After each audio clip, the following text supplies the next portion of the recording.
Do you know where I'm going to? Do you know where I'm going to? If you are a Christian and you have a child, you are living in error. That is why we are here. Tell your neighbor, that is why we are here.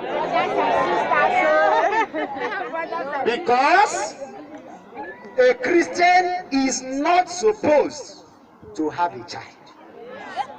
Tell your neighbor, hold it. For a Christian to have a child, that Christian is living in error. Immediately you have a child, alarm will ring in the kingdom of God. Error! Let me explain to you. At least you understand that. Okay, let me ask you a question. In what generation are we now? I didn't say century, I said generation. According to the Bible, in the kingdom of God. You don't know, I know you don't know. Let me tell you. Should I tell you? Yes, sir. Someone say, tell us. Tell us, sir. If you go to Matthew chapter 1, talking about the genealogy of Jesus, read verse 17.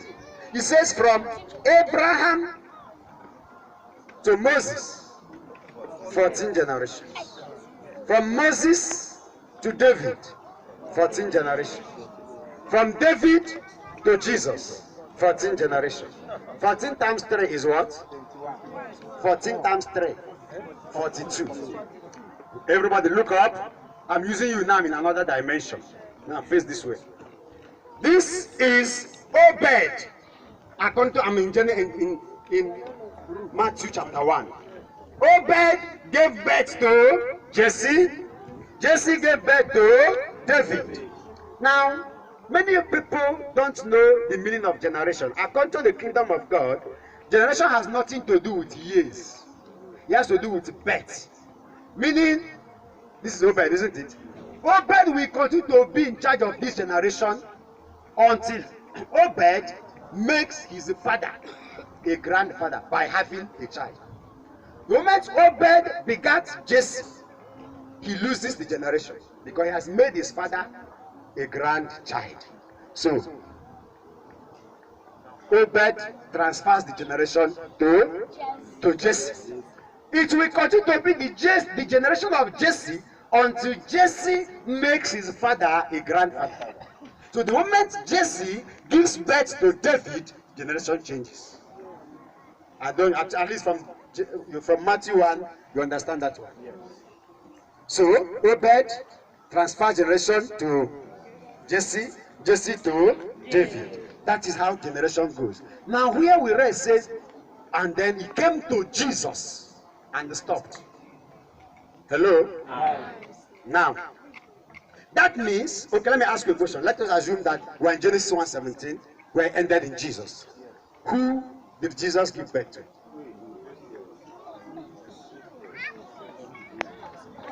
Who did Jesus give birth to? No. No. Jesus didn't give birth to anybody. Jesus is childless. Jesus has no child, and that is why it has remained the 42nd generation till today. That is why we are still in Jesus' generation. And Jesus will never have a child. Everybody listen. Jesus will never have a child. It will remain Jesus' generation forever. Can I shock you? Anytime we have generations to come, that is the religion talking. In the kingdom, there will be no other generation. Go to me anyway. In the kingdom of God, this is the last generation. Jesus' generation is the last generation. So when he says everything will be fulfilled in this generation, he knew what he was talking about. Jesus has no child. Jesus will never have a child. And therefore, generation will never pass from Jesus to another person.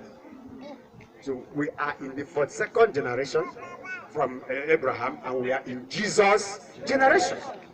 Now, you are, this again, you are now a Christian.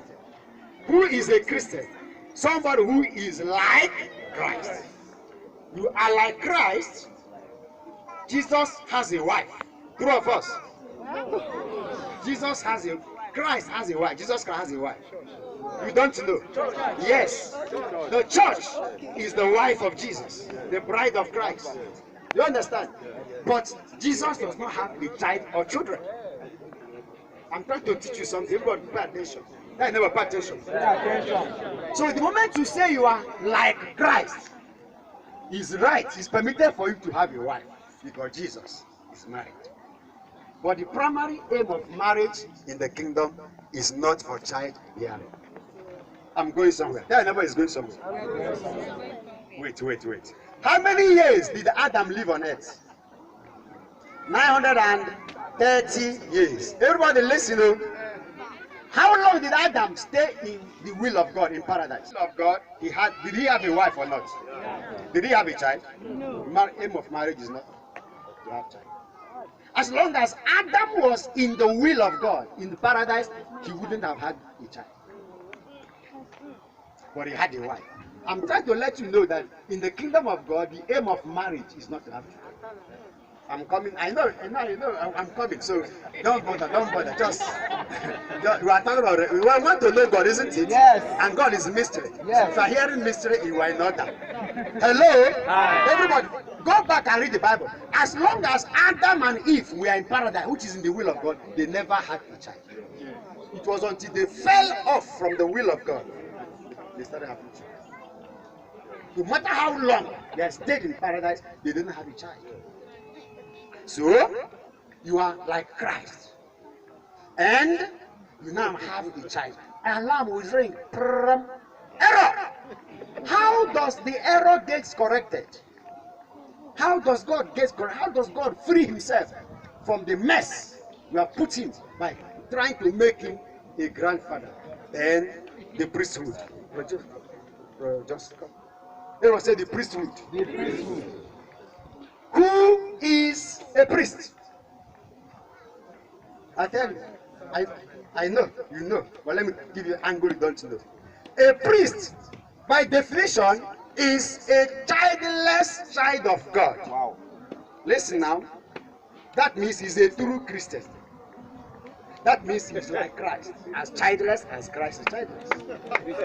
Wait, so a priest is a childless child of God who has the license to kill all the children of his fellow brethren who are in error, such that they will become as childless as he is.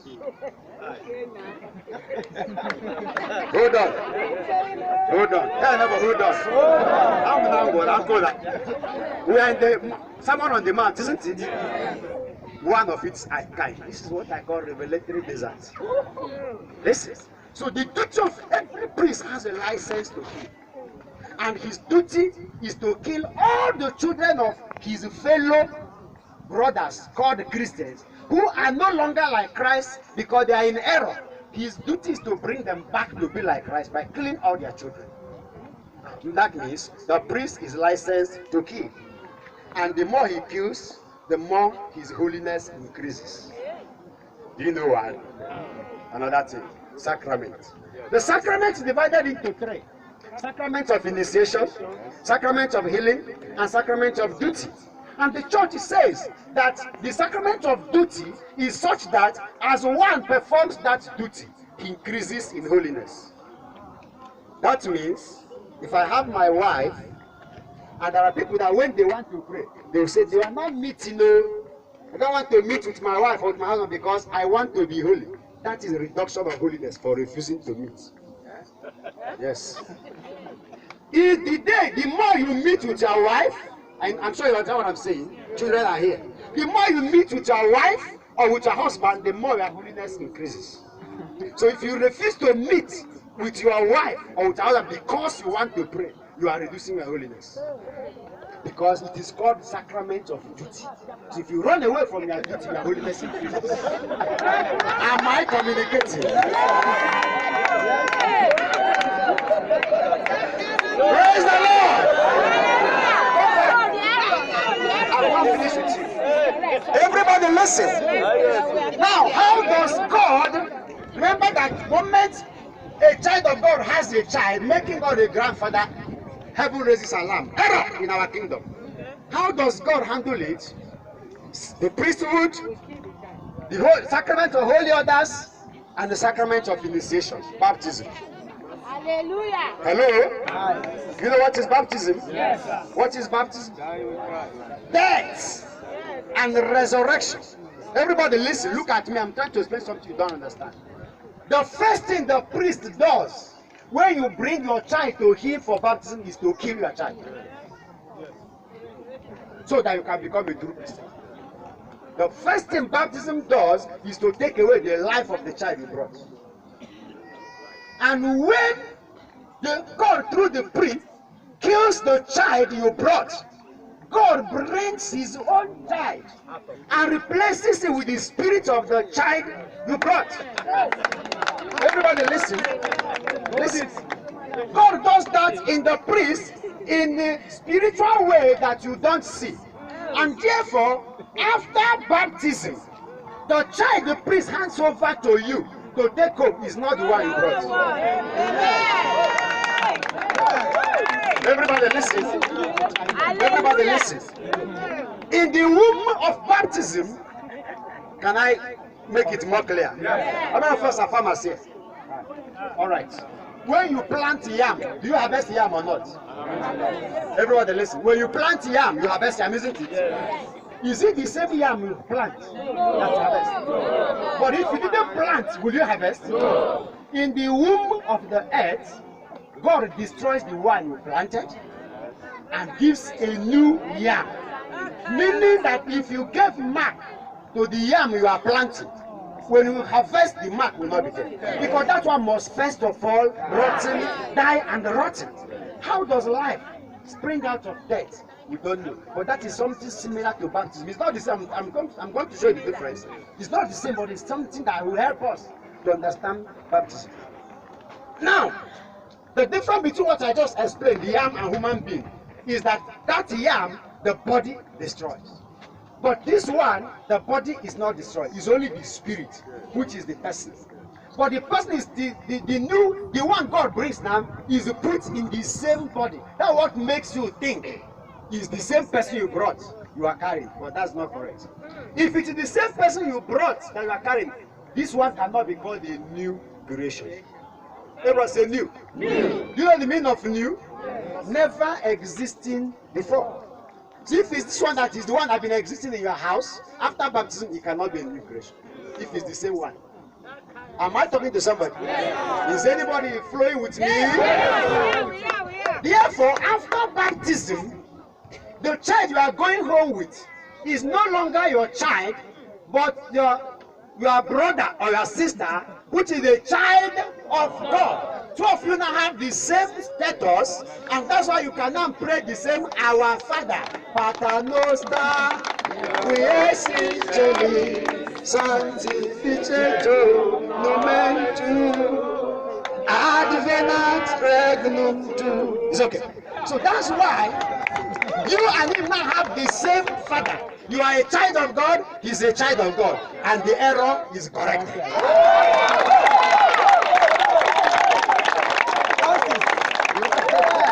Praise God. Now, you remember the body is not born again. The body is not child of God. How does God handle this body? His child will continue to use this body until death or rapture. What is rapture? The final rupture of the body. What is rapture? The removal of human flesh to God's own body. Correct.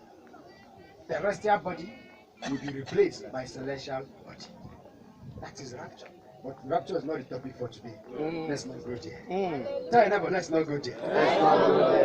So a priest has the license to kill. Who is a parish priest? The one who has been licensed to kill all the children of his parishioners. So that they will become true Christians. Therefore, the person you call your child is your brother. Mind how you treat God's child. Am I talking to somebody? That's why you give account to his father, how you deal with him. But to help some of us, we can say you are now a full staffer. Caretaker. Adoptive father. That's why Jesus said, call no one father. This is not your father. This is your brother. Your elder brother. Am I talking to somebody? That's why when Tom went to my mother, I said, guess what, George? He said, what? I said, you know, we are childless. He said, how? I started explaining to her. So a Christian must be childless, if not, he's not like Christ. Stand up, everybody. Ask your neighbor, are you like Christ? Are you like Christ? Are you like Christ?